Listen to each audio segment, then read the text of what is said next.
tinokuchingamidzai kuchechi yeChrist Embassy yepamhepo yatinoita muchishona. Iko zvino hapachina chikonzero chokupedza svondo rose usina kupinda chechi, nokuti painopindwa unenge usipo, kuda wakanga uri kubasa pakaenda vamwe kuchechi, kuda wakanga uri parwendo, kuda chechi yeChrist Embassy haisati yakuwanikwa kwaunogara, kana kuti unofarira hako kudzidza shoko raMwari nechishona. Ino ndiyo yave chechi yako. Chipinda tinamati. Haleluya. Tinosangana zvekare pamunamato wedu weChrist Embassy watinoita pamhepo muchishona, ndichivimba senguva yose kuti makava nesvondo rakanaka, uye ndichivimba zvekare kuti muri kufamba nesu pazvidzidzo zvose zvatinoita nemi, paminamato yose yatinokutumirai, zvidzidzo zvatinokutumirai nezvose zvatinoita. Haleluya.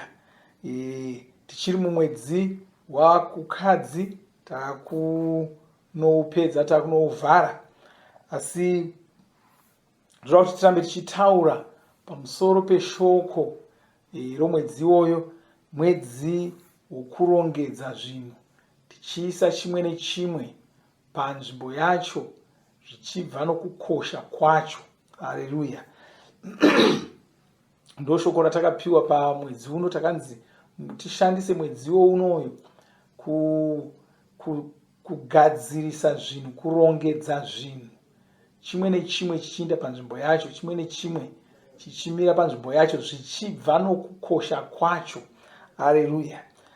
Kwanzi kana tikaita izvozvo, gore redu rinozofamba zvakanaka, tinozopedza gore rino zvinhu zvedu zvichifamba zvakanaka, zvinhu zvedu zvakamira zvakanaka. Ndoda kutenda mufudzi Kristu ivo vanotipa shoko iroro mwedzi wega wega, gore rega rega. Zvekare vanotitumira zvidzidzo zverhapsody, uye ndo vanhu zvekare vanoita kuti tigone kuti tinge tichisangana saizvozvi, tichinamata pamwe chete, tichidzidza shoko raMwari. Haleluya.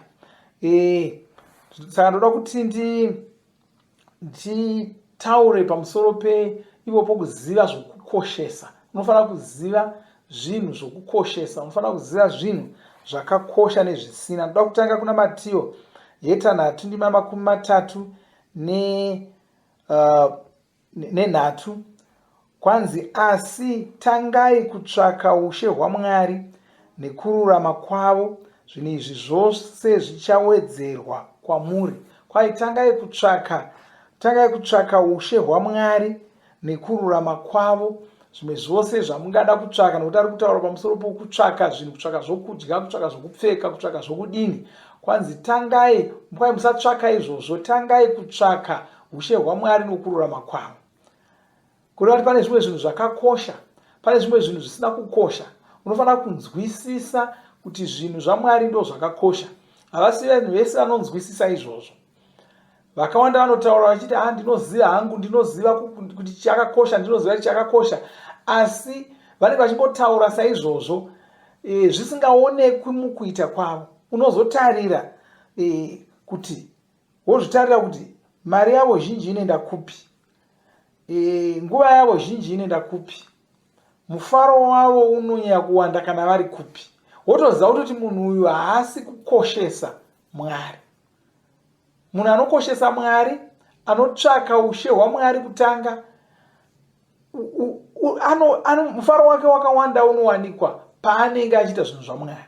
Haatsvaki kuzvinzvenga, haatsvaki kuti zviite zvishoma. Kuna vamwe vana mafungire iwayo kuti musada kuti tiinde kuchechi kakawanda pasvondo.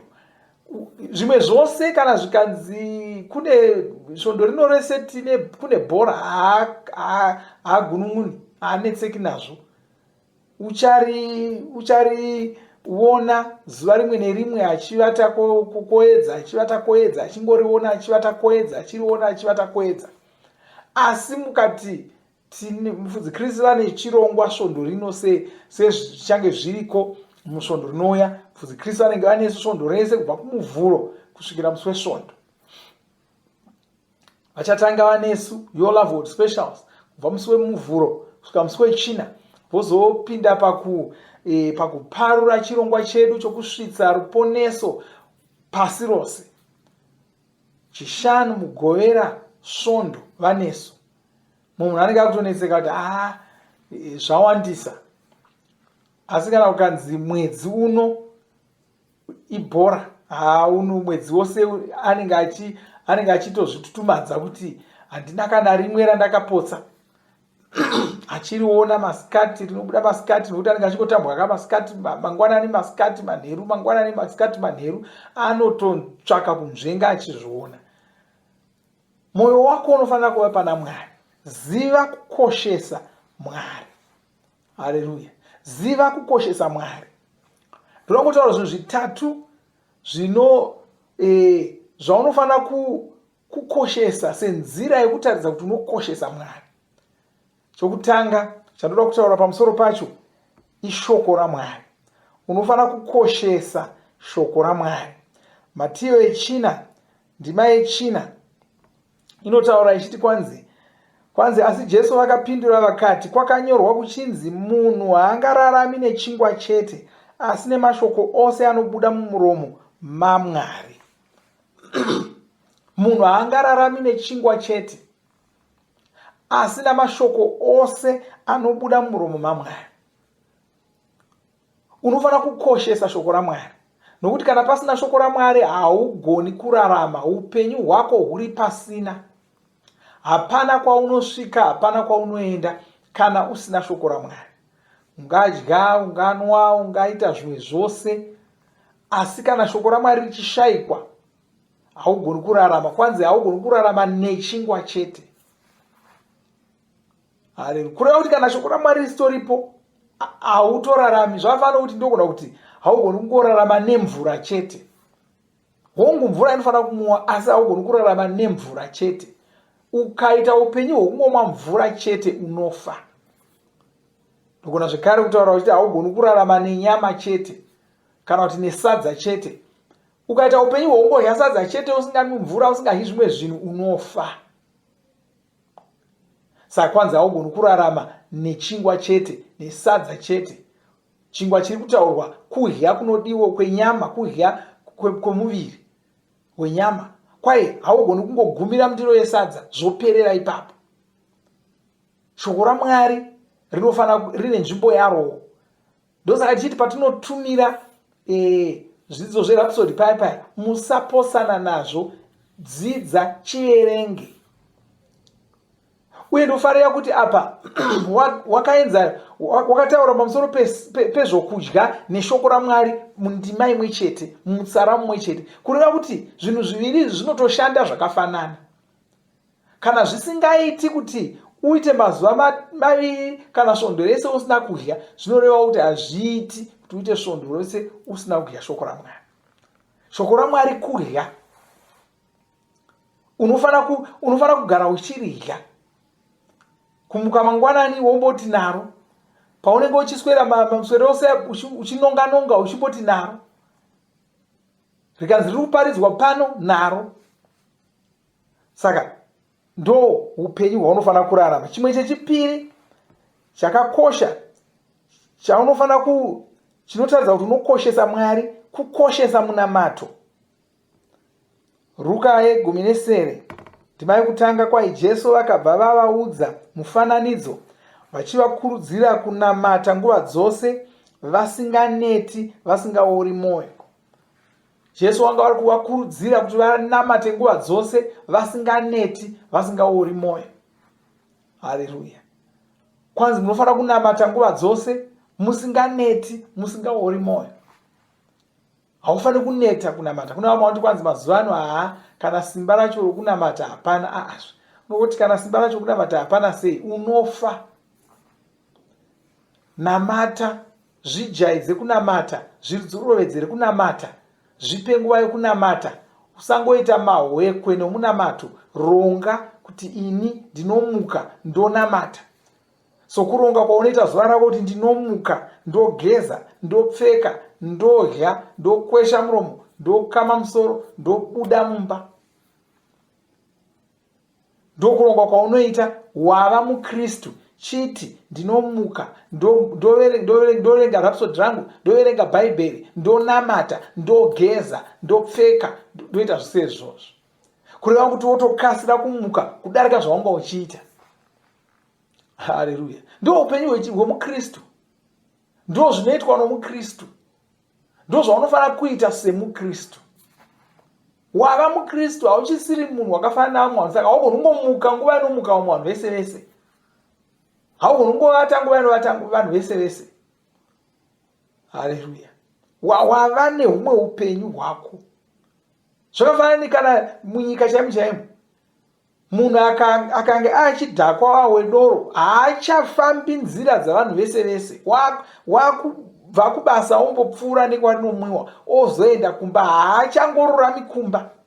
Kuna mwantora mutemo iyoyo kuti murume haangorurami kumba, nokuti anoda kumbonomwa uko, agombonodai. Haleluya! Iwo wavawo mukristu, wava mwana waMwari. Saka ndo zvawava kufanira kuita izvozvo. Chechitatu chandoda kuti chinotaridza kuti unokoshesa Mwari, kupa kuna Mwari. Kuna vamwe vasinganzwisisi kukosha kwekupa, unofanira kupa Mwari. Haleluya! Luka 8:3 ndima ye37. Kwanzi ipai ndiko kuti mugopiwavo, vachakupai nechipimiso chakanaka, vachiita zvekutsikira, vachizunguzira kusvika chapfachukira. Asi chipimo chamunoshandisa pakupa ndicho chinoshandiswawo nevanokupai. Kwai ipai ndiko kuti mugopiwavo, ipai ndiko kuti mugopiwavo.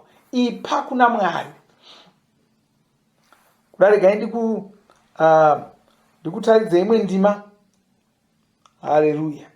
Ipai ndiko kuti mugopiwavo, ipa kuna Mwari. Izvozvo zvakakosha. Gai ndikuvhurirei kuna zvirevo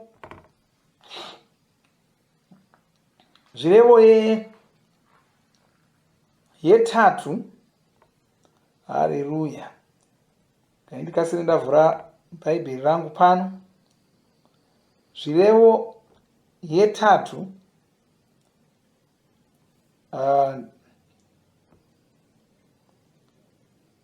ndima haleluya, zvirevo ye3 ndima yepfumbamwe kusvika pandima ye10. Kwanzi kudza Jehovha nezvaunazvo uye nezvitsva zvazvose zvawakawana. Kudza Jehovha nezvaunazvo, kureva kuti haugoni kungoti ndiri kukudza Mwari iwe usina chako chaunovapa. Kwai vakudze nezvaunazvo. Kuna vamwe vanoti kwanzi handidi zvokupa kuchechi, handidi zvokudii, handidi zvokupa Mwari mari. Ndogara chibvunza kuti kana ukasada kupa Mwari mari yako, unoda kuvapa chii? Totangira ipapo. Chauri kuda kuvapa chii? Chaunofunga kuti chiri nani? Chaunokoshesa iwe kudarika mari yako chii chaunoda kupa Mwari? Sei uchida kuvapa chinhu chausingakoshesi?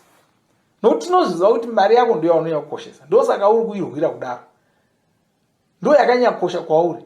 Saka ukaona usingakwanisi kupa munhu chinhu chinhu chakanyanya kukoshera, kureva kuti haumudi munhu iyeye, haumukudzi. Dzidza kupa. Patinoti ipai muchechi, ipa. Hapana pauchakandira Mwari kuti gamai. Chose chaunoda kupa Mwari unouya nacho kuchechi wopa. Haleluya! Saka ndo zvimwe zvezvitatu zvaunofanira kurongedza, kugadzirisa, kukoshesa kuita uchifamba mugore rino. Koshesa kuita zvinhu izvozvo, koshesa shoko raMwari, koshesa kunamata, koshesa kupa. Ngaitinamate. Baba, kutenda nezita raJesu Kristu. Ndopa mbiri kwamuri, ndopa kudzo kwamuri. Ndopa kutenda, ndopa kumwe nomumwe wanamata neni pazuva ranhasi. Ndomuropafadza ndichitaura maropafadzo pamusoro poupenyu hwake nezita raJesu Kristu. Shoko raMwari rinoramba richiwanda mukati moupenyu hwake, achikura mukunzwisisa nokuziva Mwari muzita ramambo Jesu Kristu. Baba, ndinokutendai nokurumbidzai Saka ndinokurayira kuti ubvise ruoko rwako kubva pamusoro pavo nezita raJesu Kristu. Hauna simba pamusoro poupenyu hwavo, hauna simba pamusoro poutano hwavo, hazvigoni kuti uvarwarise. Ndinorayira kuporeswa kwenyama yavo nezita raJesu Kristu. Haleluya, amen. Haleluya. Zvakanaka, hatisati tapedza, ndoda kuti mubatane nesu paticharumbidza nokunamata Mwari nokukudza Mwari pamwe chete nokudzidzazve chidzidzo chedu cherhapsodi tozovhara pamwe chete. Murangarira kuti svondo rinouya mufudzi Kristu vanenge vachiparura chirongwa chekusvitsa ruponeso pasi rose. Ndoda kuti mubatane nesu pamazuva iwayo chishanu mugovera svondo 25, 26, 27. Chirongwa chikuru chatichange chimanya nacho mugore rese. Tichange tichitaura zvakawanda pamusoro pacho chirongwa ichocho, nokuti tose tinofanira kunge tiri machiri tichiona kuti ruponeso rwasvika munzvimbo yose. Saka tichange tichipa mabhuku edu emarhapsodi kumusha mumwe nomumwe pasi rose. Saka ivhuse rereguru iroro. Mwari vakuropafadzei. Batanai nesu patiri kuimba nokurumbidza Mwari iko zvino. Amen. Sata kabashonda rabrada o sharaba santa karabasuka o sata hasate saka mandara balushka bade o sata kariba sata hasate o sharara basonta rara basata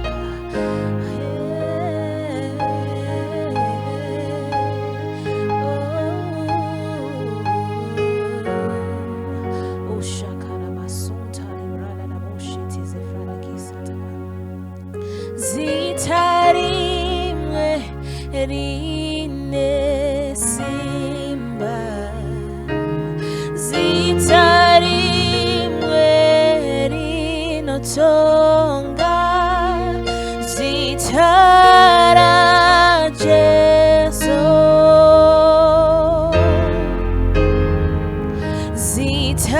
zitara Jesu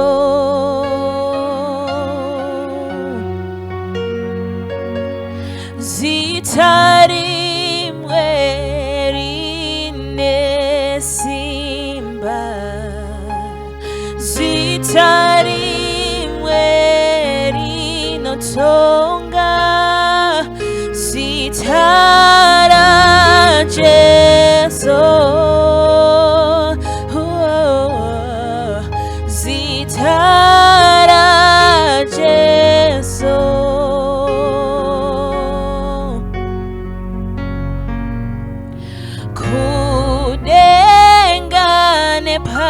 panyika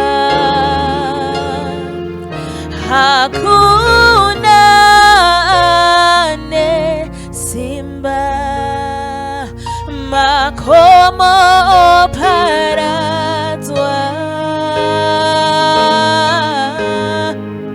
masuo zarurwa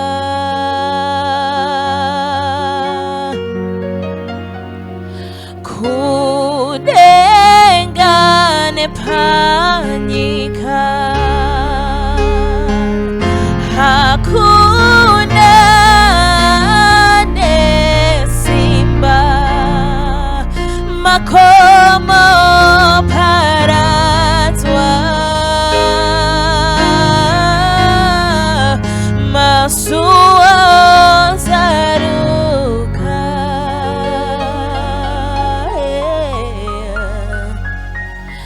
oh Jesu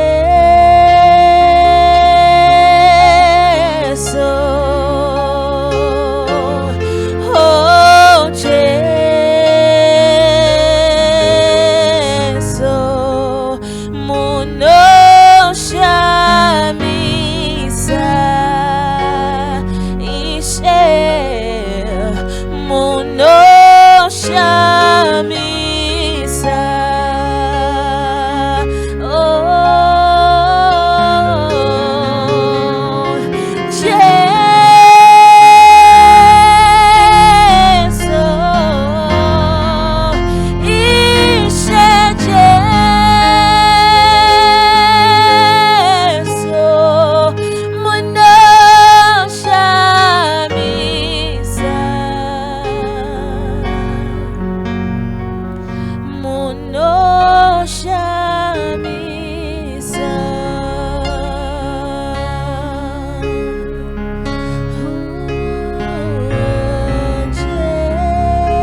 Rhapsody of Realities, svondo 20 kukadzi 2022.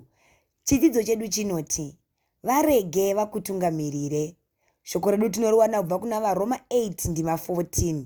Inoti, nokuti avo vose vanotungamirirwa naMweya Mutsvene pakurarama kwavo ndivo vanakomana vaMwari. Jesu vane zvavakarayira vadzidzi vavo. Tinozviverenga muna Ruka 10 ndima 2. Vadzidzi vakazosara vachiita zvinhu izvi. Ndizvo zvatinoona muna Mabasa 13 ndima 1 kusvika 4. Jesu vakanga vati, goho rakawanda, asi vacheki ndivo vashoma, asi basa racho rine muridzi. Kumbirai kumuridzi uyu mumuti aunze vamwe vacheki. Nhume dzamuponesi dzakazoita zvakanga zvarayirwa izvi, dzakazviita nekunamata. Ndizvo zvatinoona muna Mabasa 13. Nhume idzi dzakanga dziri kushumira kuna Ishe, dzakanga dziri kuzvinyimavo zvekudya. Mweya Mutsvene vakabva vataura kwadziri. Izvi ndizvo zvatinoziviswa neBhaibheri. Tinozviverenga muna Mabasa 13 ndima 2. Mweya Mutsvene vakati, nditsaurirei ivo Bhanabhasi naSauro, ndine basa randakavagadzirira. Bhaibheri rinotitaurira zvakazoitika zvacho. Zvinhu izvi zvinoshamisa. Zviri muna Mabasa 13 ndima 3 kusvika 4. Inoti, vakanga vachiri kuzvinyima zvekudya vachinamata, vakabva vabata vaviri ava nemavoko avo vachimatuma kunoita basa iri. Mweya Mutsvene ndivo vakanga vavatuma. Vakabva vaenda Serusia, vakazokwira chikepe ndokubvapo ndokuenda Saipurasi. Akatuma vashandi vaviri ava ndiani? NdiMweya Mutsvene. Tine imwe nyaya yatinoona zvekare iri muna Mabasa 8 ndima 26. Iyi inyaya yengirozi yaIshe. Girozi iyi yakataura kuna Firipi, yakamurayira kuti aende kune imwe nzvimbo. Firipi akaenda kunzvimbo iyi. Mweya Mutsvene vakazomurayira zvekuita, vakamuti apinde mune imwe ngoro. Izvi ndizvo zvatinoona muna Mabasa 8 ndima 29 kusvika 30. Inoti, Mweya Mutsvene vakabva vataura kuna Firipi vakati, swedera pedo, ukwire mungoro iyo. Firipi akaendako, akaenda achimhanya. Ngoro iyi yakanga iri yegurukota reEtiopia. Gurukota iri raiva rerimwe dare. Dare iri rakanga riri raKandesi. Kandesi uyu ndiye aiva mambokadzi weEtiopia.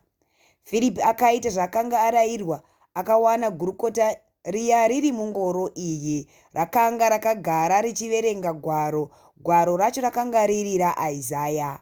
Asi gurukota iri rakanga risiri kunzwisisa zvairaiverenga izvi. Firipi akakumbira kuti aritsanangurire, akabva arizivisa nezveruponeso rwaJesu.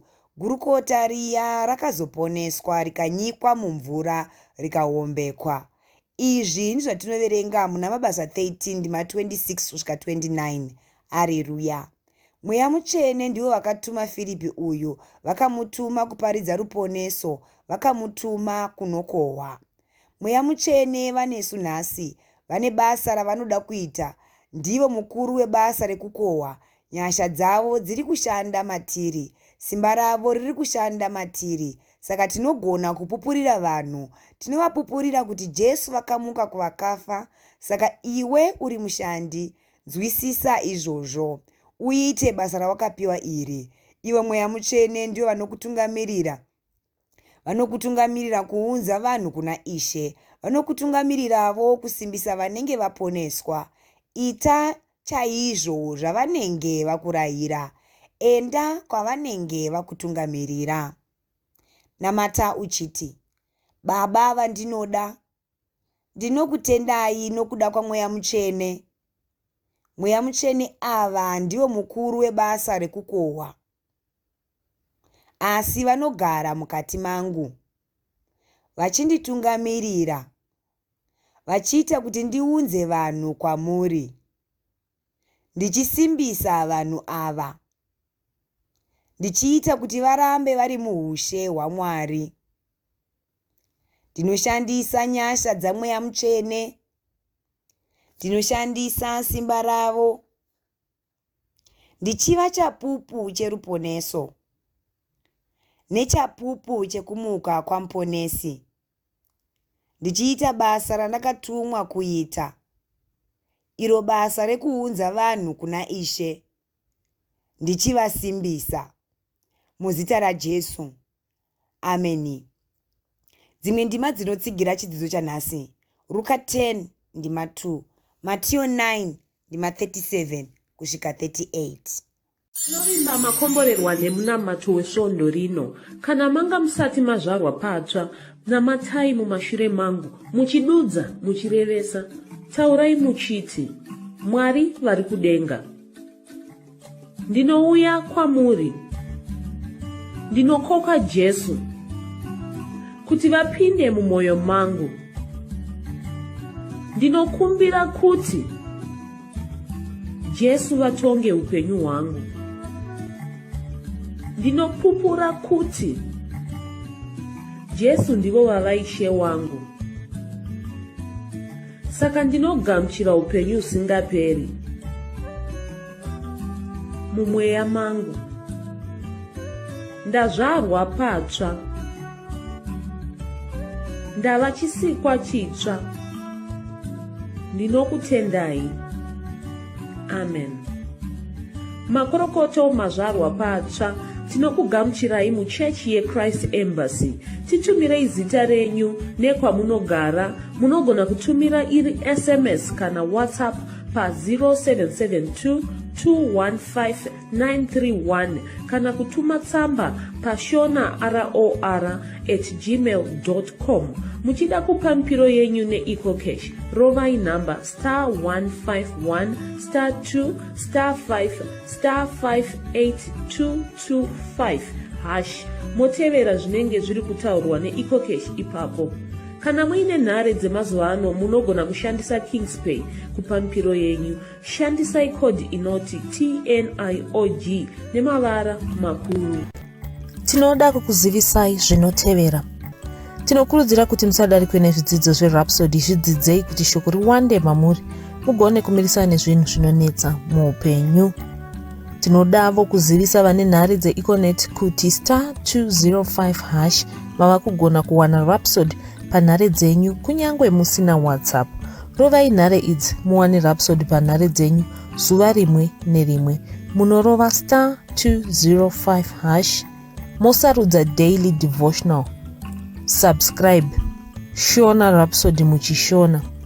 Munamato uno munoubata pa WhatsApp, pa radio, pa YouTube panoti Shona Online Church, pa www.ce-shonachurch.org nepa vcc.rhapsodyofrealities.org. Tinokumbira mutizivise kana muri kutibata pane imwe yenzvimbo idzi. Kana pari painternet, munogona kunyoresa muchitipa zita renyu. Kana pari pa WhatsApp, tinyorerei tigopota tichikutumirai zvimwe zvidzidzo, kana kutitumira SMS pa 0772 166 928. Ivai nesvondo rakanaka.